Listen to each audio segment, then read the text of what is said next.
coming up on 1:30 in the morning, and we are going to be doing some late night logging. Hello again, I am Jim Bob, and welcome to Big Bud Farm. So, the reason we are working at this early in the morning / late at night is because we have a great demand for wood chips, but it is now starting to fall. It's a 24-hour great demand. It's scheduled to finish at 2 p.m. So it's due to finish in a little over 12 hours, but the price is now starting to fall. It was at 222 when it went live yesterday while we were doing the harvesting, but it's starting to drop at this point. I don't want it to be, ridiculously low by the time we actually get around to working in several hours' time. So instead, we're going to start working now. So I've set a few things up, as you can see. I've set the wood chipper up, I've set the trailers in position, I brought the logging equipment out, I've also gone and leased a bucket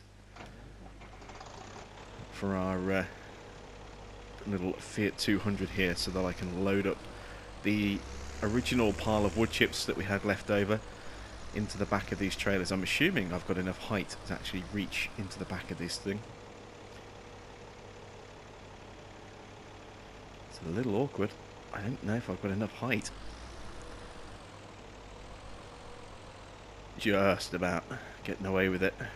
I am kind of pushing the front of my tractor up a little bit. But we'll get this stuff done. We'll get these chips loaded up. I have absolutely no idea how many chips we have here.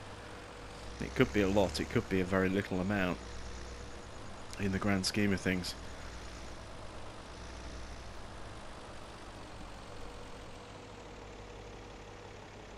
But we want to make sure that we grab them all.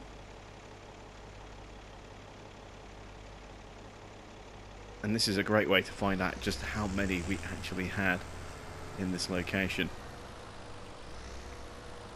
Given the size of the hole that we've that we've caused in this pile from just 3 scoops, I'm guessing it's not going to be that much. And these scoops are just under 2,000 litres a time, so I'd be surprised if we have more than about 20-30,000 litres there. Which isn't too bad though when you consider that they were all just the very thin spindly bits left over from when we were doing our other logging. Some of those we sold, and then we started chipping the really small pieces, or the really thin pieces from the tops of the trees, because they would probably be worth more as wood chips than they would as lumber.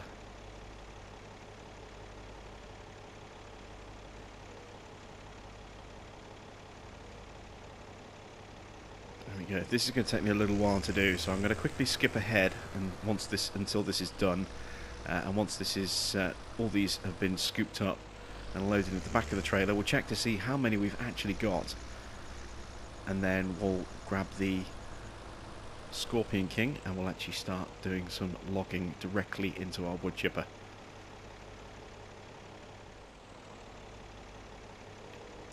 So just about done with the wood chips now. We've got one tiny little scoop left. There it is. That's it. We have scooped up all of the wood chips that we left here a long time ago, actually. Many months ago. But they've been sat there since they were first sort of dumped there. Alright, there we go. So, let's move this out of the way.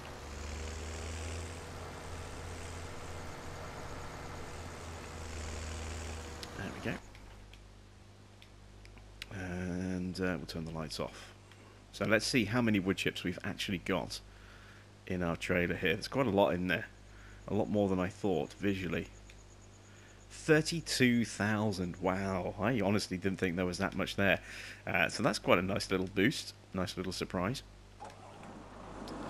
So let's go in and start grabbing some logs. What we also need to do is we need to make sure that the wood chipper is turned on as well. Now I've already preset our Scorpion King to 1 meter long lengths. It's just the easiest way to cut directly into these for wood chipping purposes. But everything you see in here, all these remaining fir trees that you see, they are all going to be chipped. So there's a lot of late night lumberjacking ahead of us.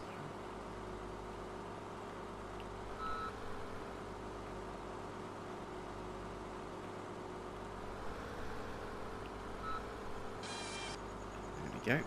I was looking for a little symbol to pop up. I'm not quite sure whether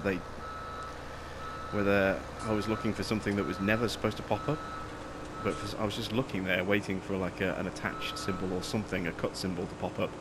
I don't know why, because I don't think they ever do.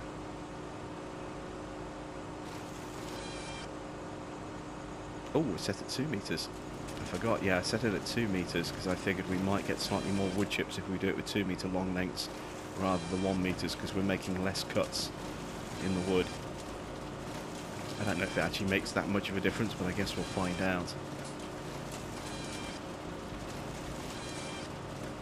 Of course, it is making it a little bit harder to load this thing with these logs going in. Yeah, I think we might be better off just sticking at 1 meter long lengths. Some of these top pieces might just easily drop in. Alright, have to finish the tree because if I'd jumped out, from past experience, the scorpion would have immediately dropped the tree on the ground. And while it is possible to pick it back up again, it's incredibly hard to do so.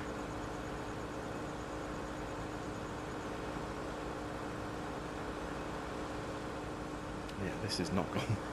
This has not been a great start, has it? Dear oh dear.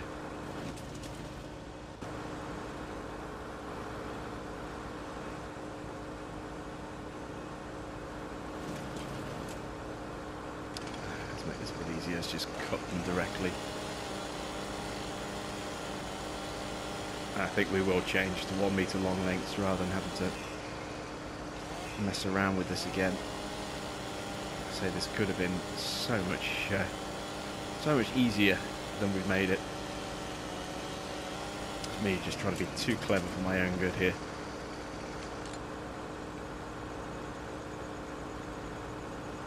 Can't even pick up these logs. There we go. If I can at least shift 1 or 2 of these, I can start getting them moving on the belt, and then they can start dragging each other in. This one's actually too heavy. Cut that one in half. Yeah, I'd say I normally cut these in 1 meter long lengths, and just thought I'd try and be a little bit clever this time, and it's obviously, as you can see, backfired horribly. There we go. Now they're starting to move on the belt a bit.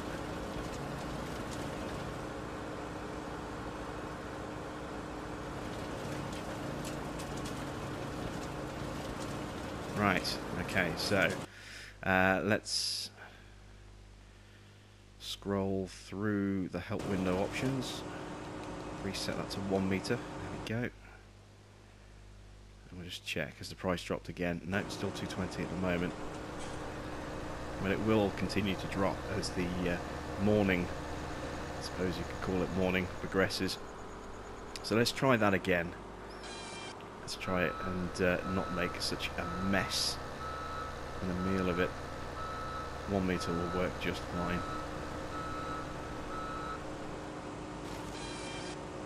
Yeah, much easier.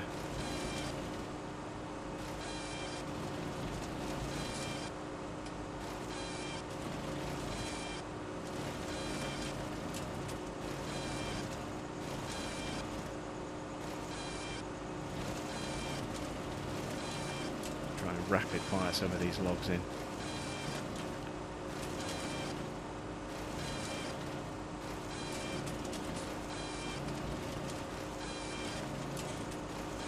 This actually might be a little bit more beneficial in 1 meter long lengths as well, in the sense that we might actually get a little bit more from the top of the tree. You know, when you get to the really thin bits like this, it gets to a certain length and there's just not enough wood. Ah, that didn't make a difference. Again, look, that log is sticking. There we go, let's get those in. Let's have a quick check and just see how much wood chips we have now after 2 trees. Oh wow, really? We're full already? That is unexpected and potentially a bit of a problem. I had no idea we were filling up that quickly. I wonder how many chips we've wasted there. Well, the easiest way to see if we have wasted chips is to see if we end up with more. If we end up with 5,000 litres in the second trailer. If we do, yeah, we wasted chips. Oh, that's... I had no idea we were going to get that many chips off just a couple of trees. That's insane. It also means we're going to burn through these trailers ridiculously quickly, if that's the case. Alright, so we have 65,000 litres of storage available in our second trailer. Let's see how much this one tree adds. It's genuinely a little concerning, actually, in terms of just how much work we're going to have ahead of us if, 2 trees filled over 35,000 litres worth. Because we had, 32 in the trailer from all the loose stuff off the ground, and we ended up with 75,000 litres, so that's another 42,000 at minimum, and we wasted more as well. So each of these trees could be worth as much as 30,000 wood chips each. Yeah, I guess we'll find out once this one's done, see just how many wood chips we can expect per tree, because they're all fully grown at their absolute maximum height.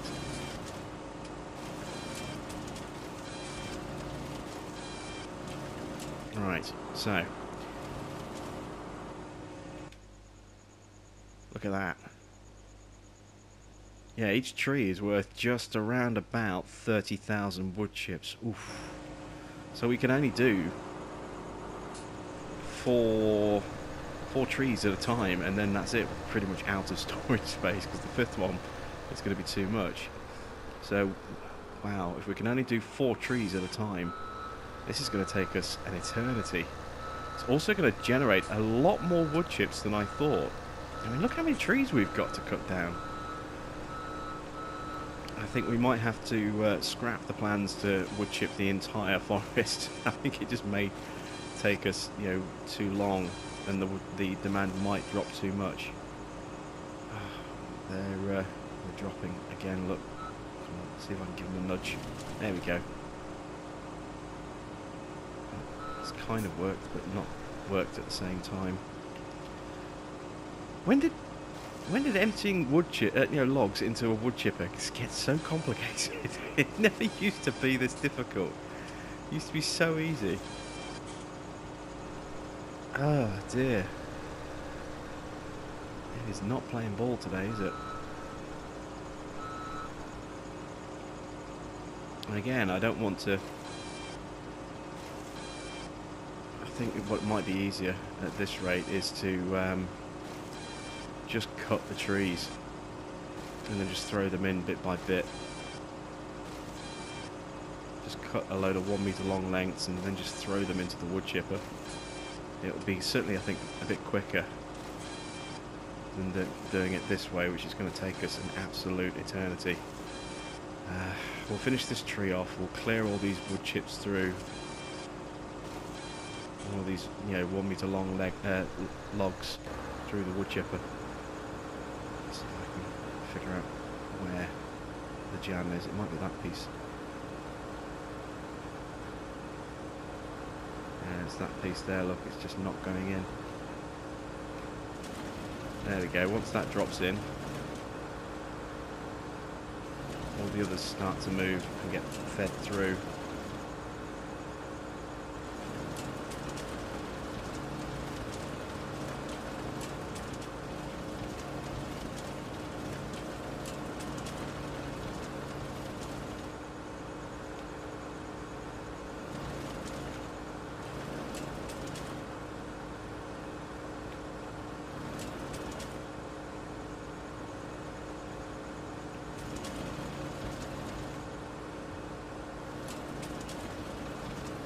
Fall off, yeah, I thought 1 or 2 fell off. There we go.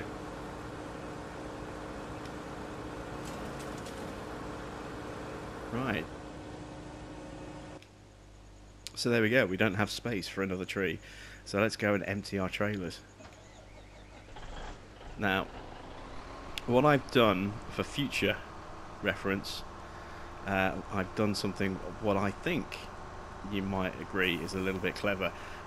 It's going to work in general for when there isn't a great demand. It's primarily going to be for when there isn't a great demand, but it will also obviously help us out in this situation as well. But what I'm also hoping is this might be a great way for us to sell some silage in the future as well. If you're a little confused by what I'm talking about, you'll see when we get there. I've tried to be, as I say, a little bit clever and set up almost like an automated cell system. Now, again, we have a great demand, so it's not a major issue for us. It really isn't, because everything we tip is going to go through at the same price, bar the fact that the market is slowly depreciating right now. But it will all go through at the same price, you know, per trailer. So what I've done is I set up a silo just here. Now, I did try this originally with the Beisner silo, which is the one from Black Sheep Modding. We have two of those down the bottom of the other end of the field for grain storage, and I tried to put one up here for wood chips because I just felt it was more in keeping with the aesthetics of our sawmill, but it didn't work. So I tested it with my forage and chip silo at the dairy plant, and it did work. So basically what I'm going to do is I'm going to tip wood chips into here and then jump in this and then empty from the silo through the conveyor straight into the sell point in one continuous stream. Now, as I say, we don't need to worry about this because we have a great demand. But in the future, when we don't have a great demand, it means that we can still make a lot of money from wood chipping once the price gets good. So let's start unloading.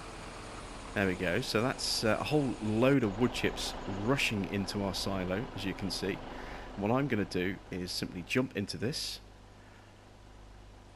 and start unloading. And there we go, look, it unloads onto the conveyor, which then unloads straight into the sell point, and you can see the money going up. And that gives us time to, you know, potentially go and get more wood chips, bring them back. It depends how quickly an entire silo is going to empty.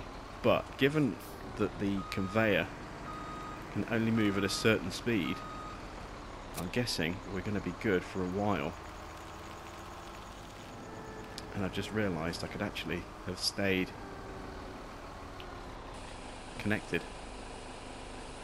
And I wonder as well, the other question is it going to allow us to keep filling up like this and keep that steady stream of wood chips getting sold? Because you saw when we pulled up the dialogue box, there were only 38,000 litres in there. Now we've just put in a total of 126,000 litres. So the next sort of thing to do is kind of wait for a little while, see how long it takes for all those wood chips to go through.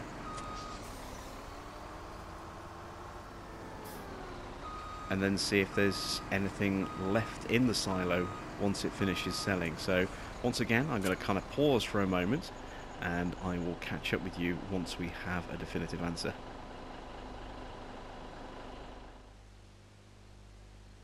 Well, there we go. It's just stopped. We sold 4,000 litres. That means I imagine there's a lot more in here. Yeah, there is. So we can't keep it running as a continual stream. We can't feed and take out and feed and take out all in one continuous motion. But we can fill this with 500,000 litres and then just tip all 500,000 litres in one go. And then we can be filling it back up again once that while that 500,000 litres is sort of draining out. We could be adding more back in again. Let's get it started again. Why does it stop so soon? Maybe it's just bounced out of position. Let's try and reposition the belt slightly. tricky to tell exactly where it needs to be.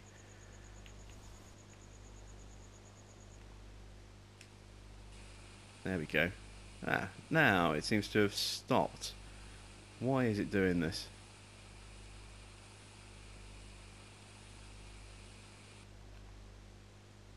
It was working absolutely fine earlier, now it's being a little bit temperamental.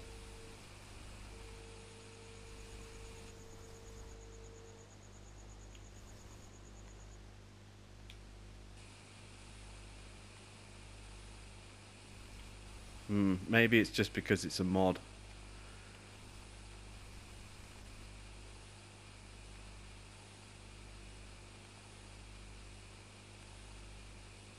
Yeah, it doesn't seem to want to let us keep doing this, does it? That's a real shame. I thought this was going to be a definite, winner.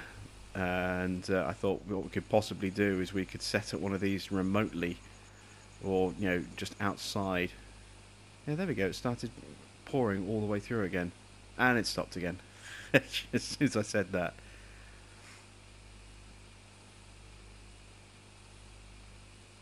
Maybe it's an angle thing. Seems to be running like this. If I turn the camera angle, don't tell me it's a camera thing. Yeah, the minute I pan the camera, it stopped it again.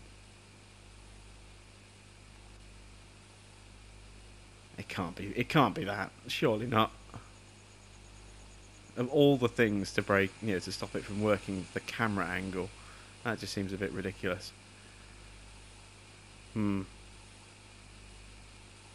Well, it works, but it's temperamental.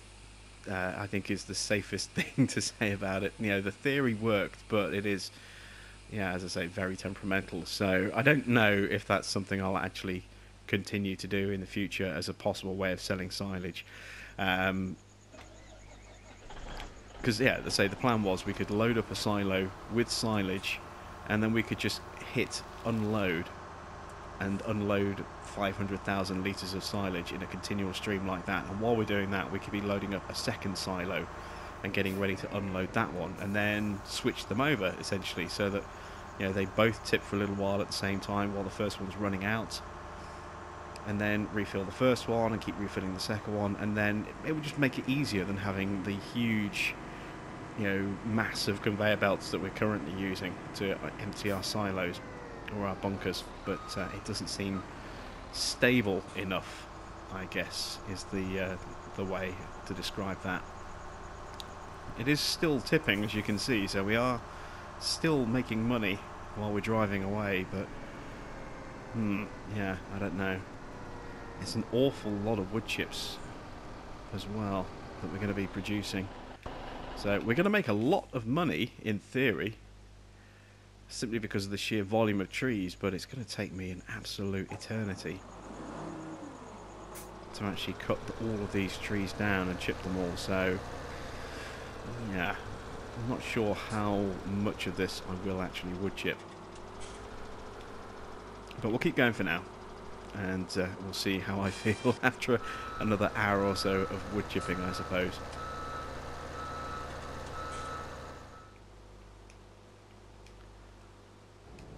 I forgot to turn on the wood chipper. Whoops. Luckily, the log is still attached, and when I said that if we got out the Scorpion, it would actually drop the tree, I forgot that it was if we get out the engine, and the engine turns off, that it will drop the log. If you have the manual engine control on, so your engines will stay running, then you should be fine, as long as you don't go too far away from it. Obviously, if you walk too far away, then the engine might automatically switch itself off, in which case it will drop the tree. But if you do keep it running and just jump out for a second to something like we've done with the wood chipper next to it to turn that back on again, you should be fine.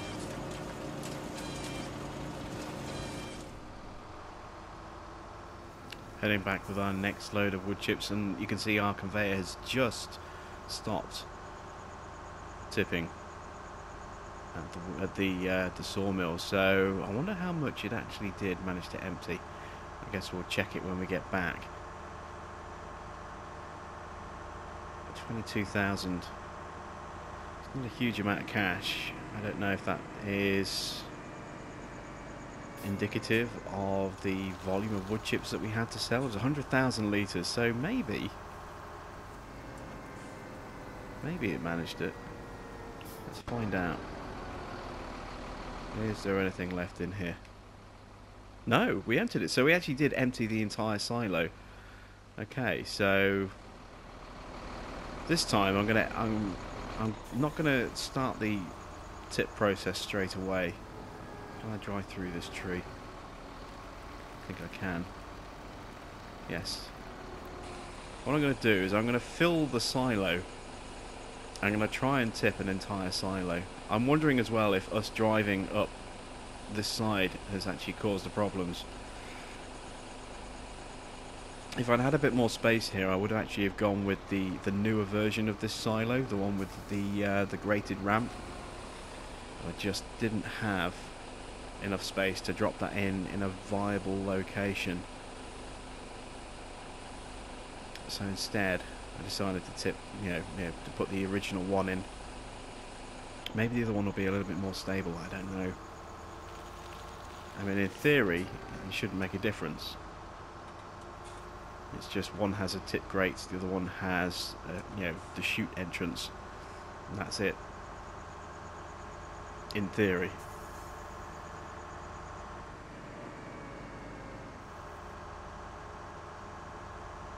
But yeah, we're going to at least get another 2 or 3 loads of wood chips into the silo before we start tipping, because I do want to see if... I thought maybe we couldn't tip and keep adding to the silo and keep it running continuously that way because it stopped, but I realised that it only sold around 20,000 or so of the 32 that were in there.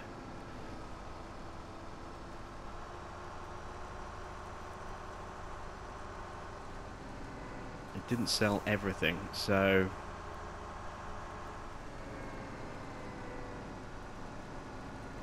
it just stopped working, which means it's entirely possible that we could actually keep everything running.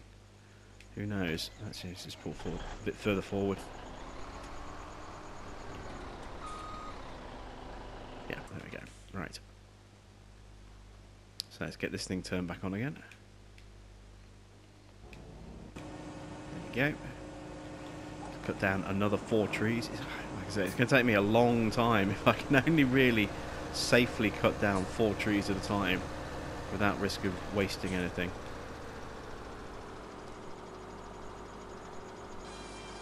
The other alternative would be to actually just create a huge pile. I'm still toying with the idea of doing that, and then using our conveyors to just load into the trailer from the big pile. That might be another way of doing this. I don't know. I'm going to keep running just 2 trees per trailer for a little while, and then I'll see how I feel after that.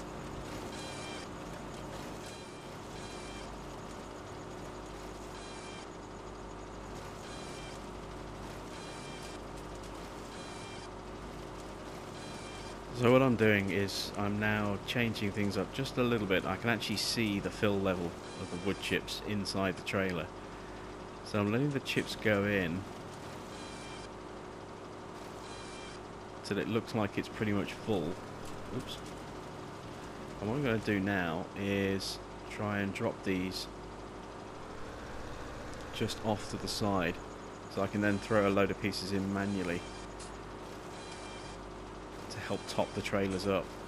Now with when I filled the first trailer up, it was easier because I could literally just see the fill level going up, jump in the truck to move it forward onto the second trailer, and then continue with the rest of the tree. Obviously with the second trailer I can't do that, because if I drive away the engine will cut off on the Scorpion and I will drop the log, so easier to just build the pile that way.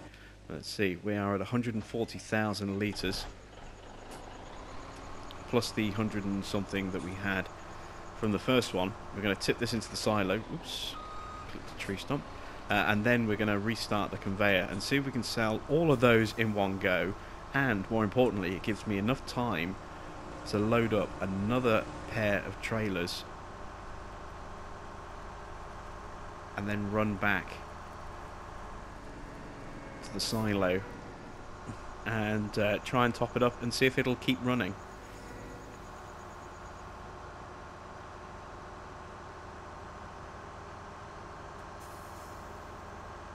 It is going to be an interesting little test to see if it does actually work, and I realise I could have just gone the other way and then cut through the Holmer plant, but yeah, this is my field, so I can cut across it if I want to, and you know what, I'm going to, so that I can come straight on just here. I would remove that tree if I could, because there's no collisions on it, you know, I can't remove it.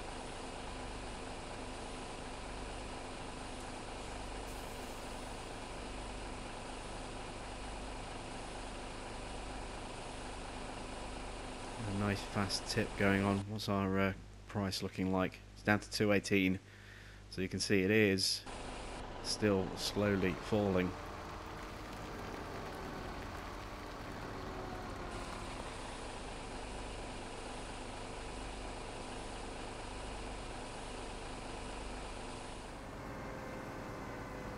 We're on our way back with yet another load of wood chips. As you can see, it's still taking from the silo. I have no idea how much it's taken from the silo, and the only way to find out... Actually, no, I can check here, can't I? So we're down to 120... We got down to about 120,000 before we started tipping back in again. I forgot. I can check how much I've got left in the silo just by pulling up the menu.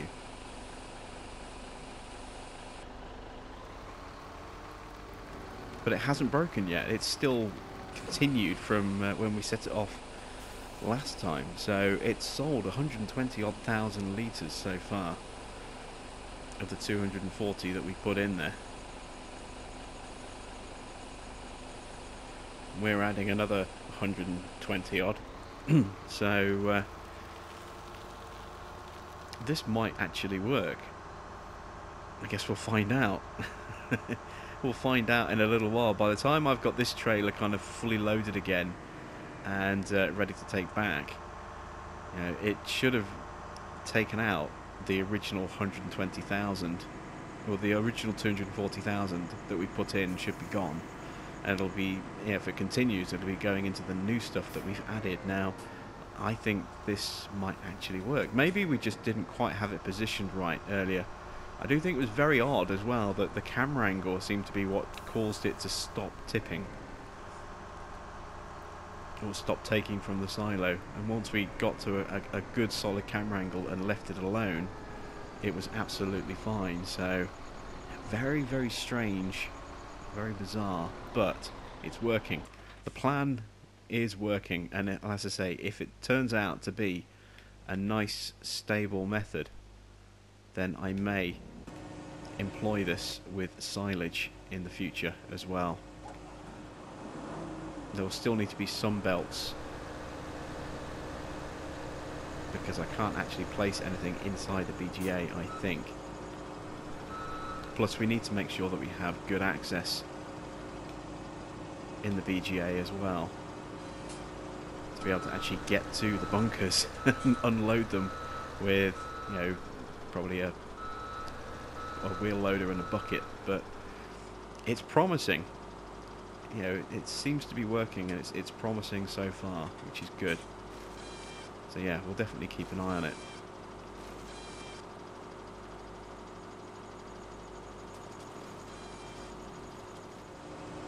Oh, it just stopped selling. Okay, so yeah, it's just not stable enough a method. Alright, okay, time to switch to plan B.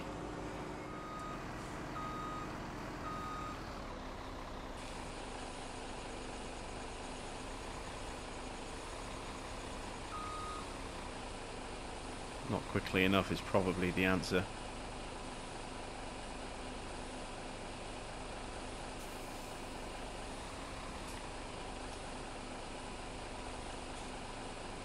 So when it does come to doing wood chips like this, I think the upcoming rope and mouse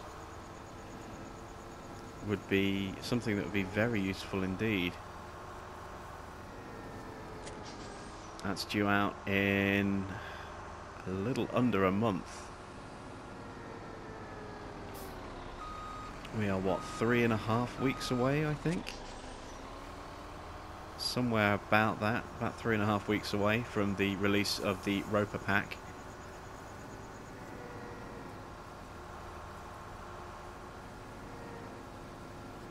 So yeah, I'm going to need to disconnect from the, there we go, disconnect from the dolly.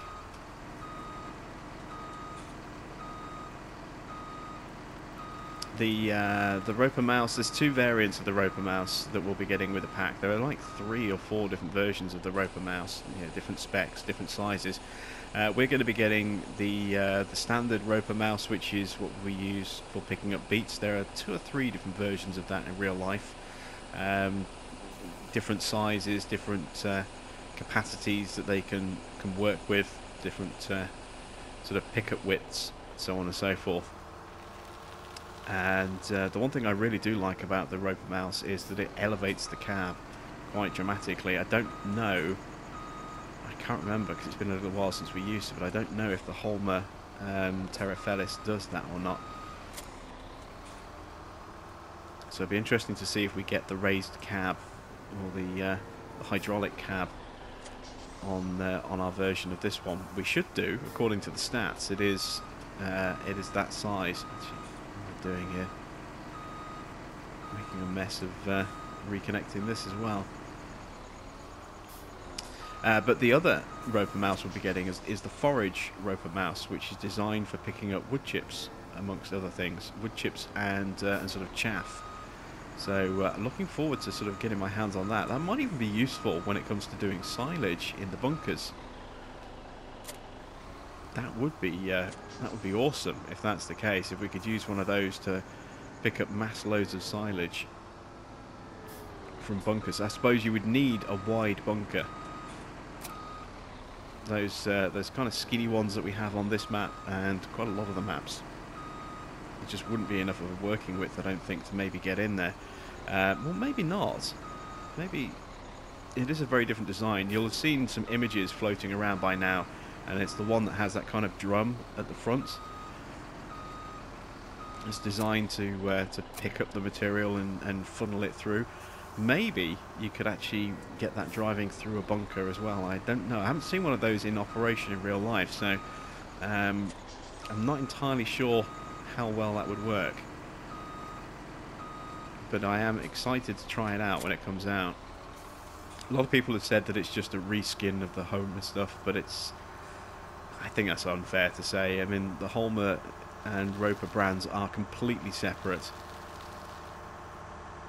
Interestingly, the guy who set up Roper actually did used to work for Homer, and then left, I think in the 1970s or the 1980s, to set up, I think it was the 1980s, he set up Roper. He left to set up his own company.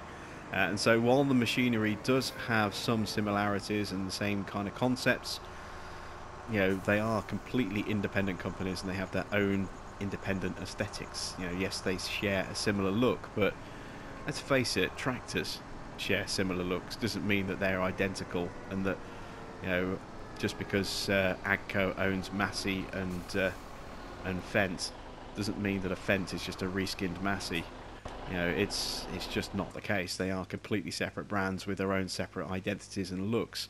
And while they look very similar, it doesn't necessarily mean that they are the same. Like I say, I'm keen to try out that pack. As a console owner with the season pass, I will be getting it for free. I won't have to pay for it. I think, you know, the asking price of what, €8, so $8, that'll be probably what, about £6 here in the UK. I think that seems like a fair price for the pack, for what we'll be getting. Just you know, keen to try it out and see what we get. Might even get me to do some spuds again, because it's been a long time since we did spuds, and you know, I'm curious about that spud harvester that's going to be included as part of the DLC. I would really like to see a much larger self-propelled spud harvester. I don't think it still exists as a purchasable product anymore, but many years ago, Holmer used to do the Terra Melis, which was basically like their beet harvesters, but for spuds. And I'd love to see one of those introduced into the game, but I don't know if we'll ever get it or not. Who knows? We have got stuff coming up though. We've got Farming Sim 19 coming up, and we would be remiss if we didn't touch on what's come to light this week. So obviously you've seen the big CGI reveal trailer. That's a very short reveal trailer. It's you know, there's a much bigger, shinier trailer that's out there, but we won't be seeing that for you know, another several months. I think probably won't see that now until E3 comes around, so that's still several months away. And of course, remember as well, it is a CGI trailer, and it's a promotional trailer as well. So while, you know, there are some things in the trailer that we could possibly take note of, a lot of the stuff that's going to be in there is completely, you know, irrelevant, and isn't something that we should read much into. That's not just me saying that. That is the community manager Lars himself, or Lizartan as he goes by on the forums, has said don't read too much into the trailer, because it is just a CGI promotional trailer. But we have had some extra information come to light over the last couple of days, thanks to Lars himself. So what do we know about Farming Sim 19? Well, we know that for the first time the game is going to have 3 maps. Now there's going to be a European map, there's going to be a US map, and there's going to be a reworked version of the South American map from the Platinum expansion from Farming Sim 17. So there'll be a reworked version of Estancia La Pacho thrown in there as well. That'll be the 3rd map. So we're going to get 2 brand new maps and 1 reworked South America map, which is kind of cool. We do know that there's going to be new brands, but we don't know what brands there are. You know, nothing has been confirmed, nothing will be confirmed for quite some time. We're, again, probably talking sort of end of summer when they start announcing brands. We may possibly get some, you know, new stuff come to light at E3, but I think we're probably more likely to find out at Gamescom, which I think is usually around August time, August-September time in Germany. I think we're probably more likely to find out, you know, some of the brands from Gamescom. That's usually when we actually start to see footage leaking out from people with, you know, camcorders, you know, videotaping stuff from the booths. We usually find that stuff out around Gamescom time. So we know there's going to be new brands, we just don't know what they are yet. You know, obviously the long-standing rumour that's been running for almost a year is that Class is coming in Farming Sim 19. Nothing's been confirmed yet by either company. Doesn't mean it won't happen. I'm pretty sure that Giants will be in communication with Class and in negotiations, but as I say, nothing has been confirmed by either Giants or Class. So we can't say that they are definitely going to be one of the new brands, but it would be nice. And I think it's probably, of all the new brands to come, that is one of the, I would say, more likely possibilities. Who knows? You know, we could finally see John Deere again. Never say never. It might happen. It may not happen. I'm thinking probably leaning more towards it won't happen, but you never know. You know, it is a new game, you know, with a new set of you know, brands to be looked at, and John Deere will no doubt be one of those brands that they are considering. So I guess we'll find out in the future. And you never know, we might see some sort of older stuff popping in. Who knows? We could maybe see Ford making an appearance. Obviously the Ford pack from Matt XJS Modding has been immensely popular on PC, and we have seen, you know, a few sort of Fiats make their way in through mods on the console mod hub. So who knows, we could be looking at maybe some older Fiat stuff and some Ford stuff popping in. We just don't know at this stage, and it's really, I suppose, while it's fun to speculate, it's it's too early to speculate as well as to exactly what's going to be in there brand-wise. So, you know, have some thoughts to yourself as to what you'd like to see, but doesn't necessarily mean we are going to see it. What we do know, though, is that there are going to be some new activities. Again, no details as to what those new activities are, but there will be new activities. We also know there's going to be new animals. Horses are included in the that. It says, you know, there'll be new animals, including horses. So that suggests maybe we're going to get more than just horses added to the livestock. Maybe we'll get a different type of cattle. Maybe we'll actually have a proper split between beef and dairy. That would be great if we do get that. That would kind of work in with the new activities and the new mechanics, perhaps, is to have, you know, a beef cattle as opposed to just dairy. Speaking of dairy, it'd be nice if those new activities and those new mechanics allow us to actually do manual milking, in terms of maybe not necessarily going in and milking the cows manually, but being able to actually sell our milk manually as a proper commodity rather than it just auto selling at midnight every day. I know PC guys have a mod where they can deliver their milk. Obviously it'd be nice if that was incorporated into the main game, and who knows, maybe that will happen with Farming Sim 19. And there is a dog. Now, you've seen the dog in the trailer.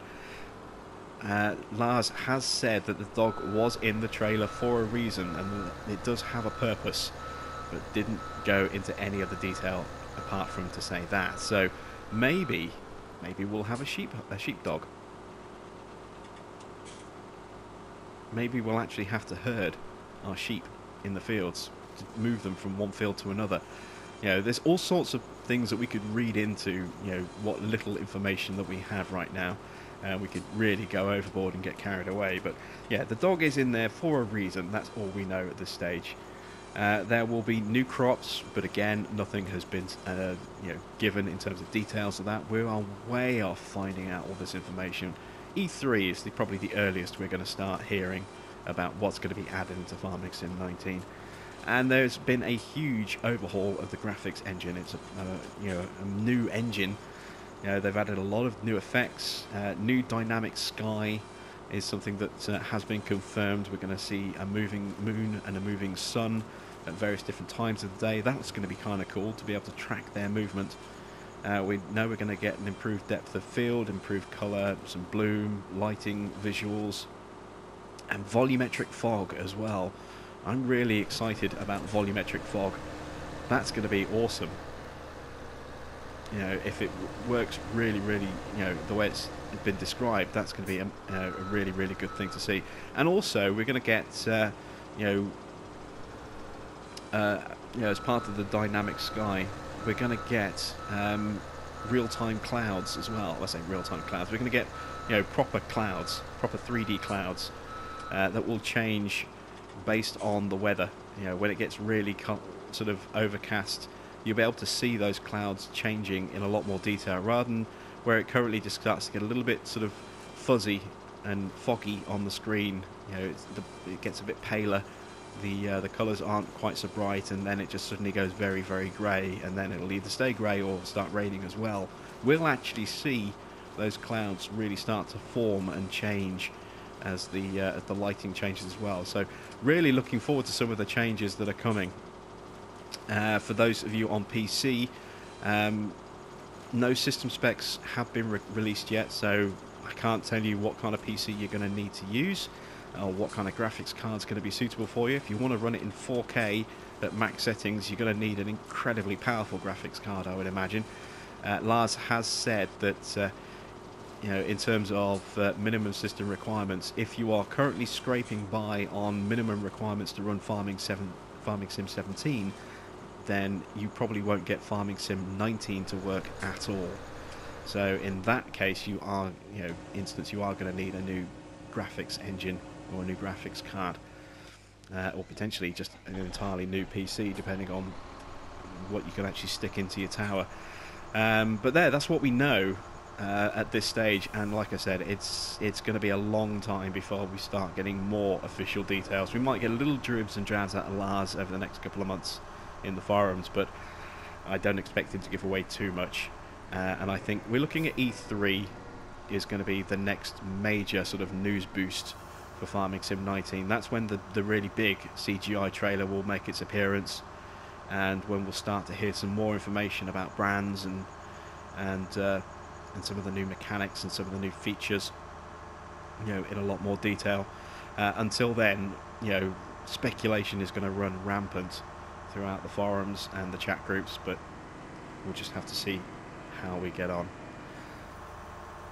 So I've kind of waffled, and we haven't made a huge amount of progress. Still got a lot of stuff to sell, so this is probably going to be the last you'll see of me now for a good couple of hours before I've you know, give me time to actually go in and really start chewing up the rest of those trees, and hopefully we'll have made quite a bit of cash by the end of this. So I will see you in a fair while.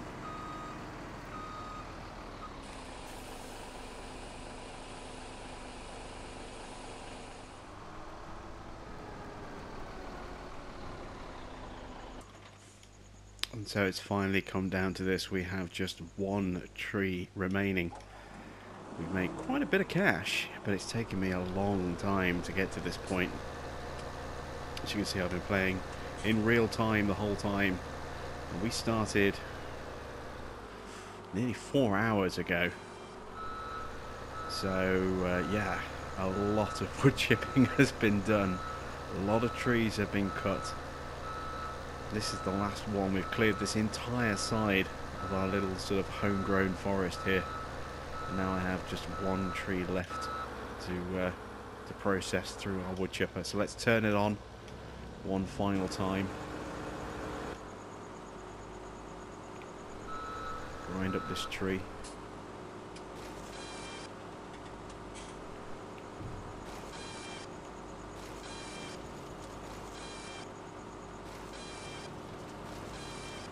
Been a chore, but it's kind of been worth it. You know, as I say, we've made several hundred thousand. Not sure the exact total. I think we were somewhere around about 1.8, 1.9. So we've made a good 300 to 400,000. Just sort of chipping this this forested area.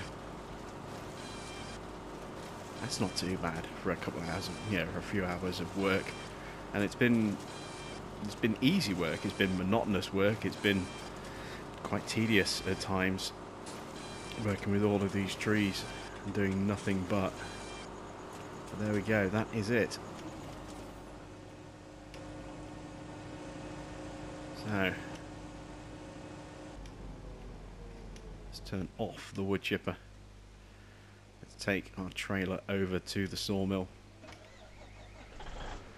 We'll tip this remaining 27,000 litres. We'll see how much we get for that. A full trailer of about 70,000 litres has been going for just under 15,000 per tip. So we're looking at what? About a third of that, give or take. So we're probably looking at about £5 for this particular tip. Maybe a little less than that, between 4.5 and 5.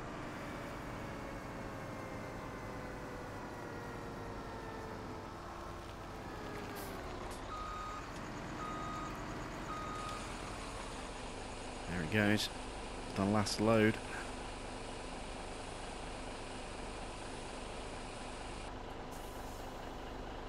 Oh, 5.5. That's better than I thought. Fantastic. So let's take a look and see just how much money we've earned. You can see the price has been gradually but steadily dropping all the way through. It's down to 206 now. We started at 221, maybe 220. So yeah, it's been dropping. This is why we've been working in real time rather than at ×5. And let's see just how much we've made. That's the £25 we spent on the silo. Vehicle leasing costs, what was that for? That's for the bucket on the front loader. We sold our milk. There we go. Harvest income $464,580. That's not bad. That's not bad at all. So we're up to 2.27 effectively. Plus, we still have, you know, all of our soybean, that 450,000 litres of soybean. If we can get a great demand on that, oh, we are going to absolutely clean up with that. So, in terms of what's next, well, all of our fields, as you can see, our crop fields are done, but we do still have beets. So we'll be harvesting these next time out, and we may sell some. We'll probably put most of them, if not all of them, into storage. We'll see how that goes. And then beyond that, we will probably also get some workers running on these fields for us and start replanting these fields. Let's just check, do they need to be ploughed? No, they don't. Fantastic. So we can get these seeded in the background with workers while we are working on this field here.